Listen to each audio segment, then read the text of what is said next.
Eurovision fam, it's Alesia Michelle, and as you know, I am here in Tel Aviv, Israel. I'm excited because tonight we have the jury show for Semifinal 2, and we'll be just that step closer to figuring out what our grand final is going to look like for Eurovision 2019. Now, I'm not going to lie. I'm not in the best mood that I could be in right now, because as you know, Portugal did not qualify for the final, and it is a crime. I think that they were robbed, and let's talk about it. You know, let's just start off with that. I understand that this song was not like the most accessible song, but let's be real. Music isn't necessarily always about accessibility. It is about creativity and it is about art. And you know, I understand that some folks might not have gotten the entry. I understand that maybe for some folks it was just too different. But the fact that something so unique, so experimental, and so forward-thinking was unable to make it into the grand final for Eurovision, I think is a crime, and it makes me kind of concerned for where the direction of the show is going to go. I mean, this is a song contest, and we can't stay stagnant. We have to move forward, and I really think that having this entry in the 2019 Song Contest was a big deal, but at the end of the day, I do think that it had to qualify for the grand final to really make the impact that we needed it to make. So it's unfortunate. I'm not happy about it. It is what it is. I think if anyone saw my reaction, I think I was more upset that like San Marino did qualify as opposed to the fact that Portugal didn't qualify. Let's be real. Let's talk about it. So let's talk about Sarah Had's vocal yesterday. I mean, we just gonna be off key for a whole entire verse? I mean, I don't even understand how we can be off key when we're not even really singing. You know what I'm saying? And I mean, I think people at home clearly were like, oh, well, the song is so fun, but I don't understand why we can't have a song that's fun, but then also on the pitch and key. I don't think it's asking too much to have these singers, these professionals, be on the pitch and key. I think that is a basic thing. I think it is a requirement. And the fact that we have someone who made it to the final who was off key for an entire verse is a crime. It's a crime. Let's think about some other countries that didn't qualify. Let's talk about Hungary. You know, I was always nervous for Hungary this year. I never really thought that this was the best song for them to send. As you guys know, I did think that the Middleton's Roses would have possibly performed better here at Eurovision. I also think the staging did Yossi no favors. I mean, he was just alone on the stage. And I think they needed more. They needed to fill out the stage a bit more, and unfortunately, we just didn't get that. So I was not that surprised that Hungary struggled. But I'm not gonna lie, I could have seen Poland in the final. I think Poland was giving us something ethnic. I think they were giving us something beautiful. I mean, the styling was gorgeous. They sounded just like the track.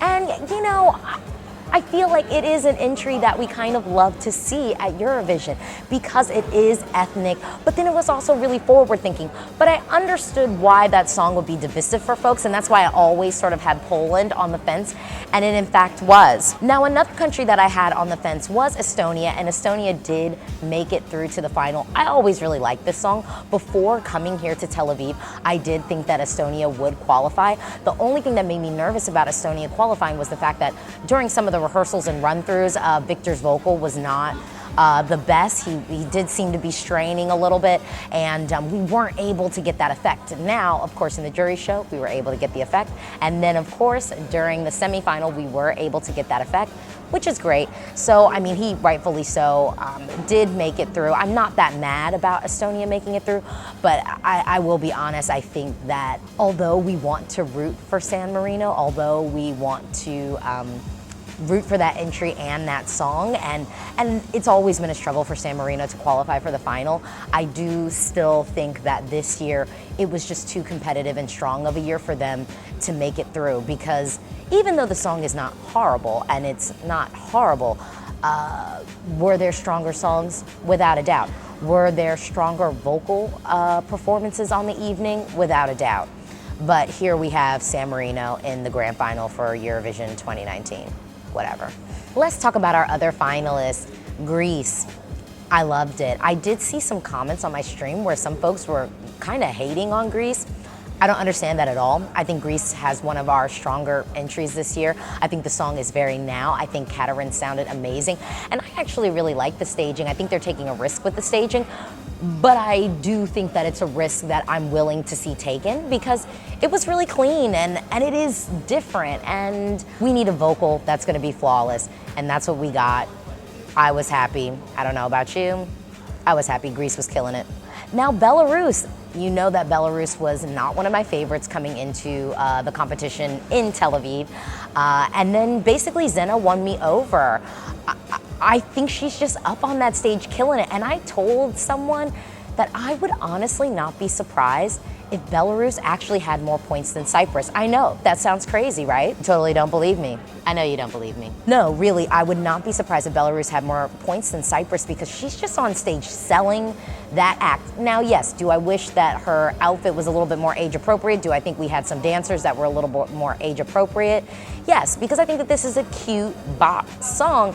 And I do think that they are sexing it up a little bit, and like, she's 16. So, I mean, like, she's 16. Just saying. Now, Serbia did make it through. I've always been on the fence about this song. I did eventually say that I thought that Serbia was going to qualify after seeing the live performance. I think the staging is really thoughtful, it's beautiful. But again, you know, there's nothing really adventurous about this song, and it is classic. And it was just executed to perfection. The staging was perfection. The vocal performance was perfection. And I mean, I guess we just have to reward that. I will say though, I wish that this song was slightly more adventurous when it came to the production. Yes, it's a typical Balkan ballad, and that is something that we love to get at Eurovision. But I'm like, okay, when can we get the next level Balkan ballad? When can we get that Balkan ballad kind of remix? And maybe next year we'll get that, I don't know. But since they made the final, we probably won't. We're probably just gonna get a safe Balkan ballad again next year from Serbia. Now Cyprus qualified. I actually thought Cyprus was great. Tomta's vocal was awesome. I just don't have any issues with this performance. Do I think it's our winner this year? No. Do I think that this could come top 10? Sure. Do I think it could possibly come top 15 or 20? Of course. They did pull for the first half, and Belarus pulled for the second half, and I don't know. I said it before, I'll say it again. I would not be surprised if people are just so won over with Zena's just young, fresh energy, and they are kind of like the same genre. I would not be surprised if televoters and even the juries upgraded Belarus's entry over Cyprus's entry. Now let's be real. Belarus is kind of the song about nothing, a little bit. The lyrics are, I mean, cringe. The lyrics don't really make sense. I mean, I just, like, okay. It's just like a whole bunch of sentences put together and they're not really tying into each other. Not to mention, give me a sign, karma. That is not what karma is. Karma is what goes around comes around. And we're saying karma multiple times wrongly. Whatever, but okay. I mean, I kind of already talked about Estonia. Look, I mean, Estonia is not gonna win or anything like that, but it is in the final, and the thing is, I really like Estonia's song. I don't know if it is being executed to perfection. I mean, we're talking about like Serbia, vocal perfection. Estonia, is it vocal perfection? No. But it is a fun song, it is catchy, and there isn't really a song like it this year in the competition. And I'm sorry, that staging and the effect, it's so cool. It really is cool to me. I saw some people in my live stream kind of like, oh, like the staging looks so weird, the effect looks so fake. Well, it's not gonna look real because it's not real. Like, okay. Y'all get too picky sometimes, talking about me being picky, I'm just saying. At least I admit it when I'm being picky. Let's talk about the Czech Republic. I've been telling y'all from jump that the Czech Republic was gonna qualify for the final. And everybody was playing with me, talking like, oh, it's not gonna qualify. I don't know how you could like it because all of y'all wanted that Lana Del Rey ripoff song that I guarantee you would not have made the final. So thank God that Czech Republic chose right and us voters got to choose right. It's fun, it's fresh. Lake Malawi is great. There's no other song like it in the competition, and it absolutely deserves to be in the grand final. Australia, another one where y'all was all up in your feelings and hating. All up in your feelings and hating. And some of y'all still don't like the song, but I'm not gonna lie, it just sounds a little bit like hate as opposed to just a taste level and you not really being into it. Kate Miller-Heidke is one of the best vocalists that we have in the competition this year. I also think that Australia might have actually won the semi. dare I say it, I think it might have won the semi. Oop. Iceland, we knew it was gonna qualify. But I will say this, the fact that Portugal didn't qualify does make me a little bit nervous that Iceland might not have had as many points as we might think it is. And it does kind of make me feel like Iceland very well might not win. So I don't know, we'll see. I think they killed it on stage, even though Clemens' vocal was not on point. We're gonna need him to drink some water, have some hot tea, and not talk for a little bit, because his vocal was off. He was definitely doing the act no favors. But again, I'm now worried for the entry a little bit, because if Portugal didn't make it through, I am slightly concerned that Iceland, that possible surprise win that we thought we were gonna get from Iceland, we might not get. So we'll see. Slovenia, I'm so happy that Slovenia qualified. It's thoughtful, it's meditative, it's a current track, and I am really happy that Slovenia made it through. I think Slovenia is on a nice little run. They qualified last year. Y'all know I wanted them to qualify last year, so I'm happy to see them in the final for Eurovision 2019.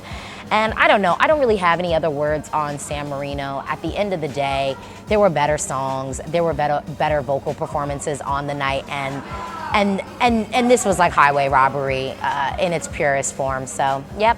Well, those are my comments. What do you think?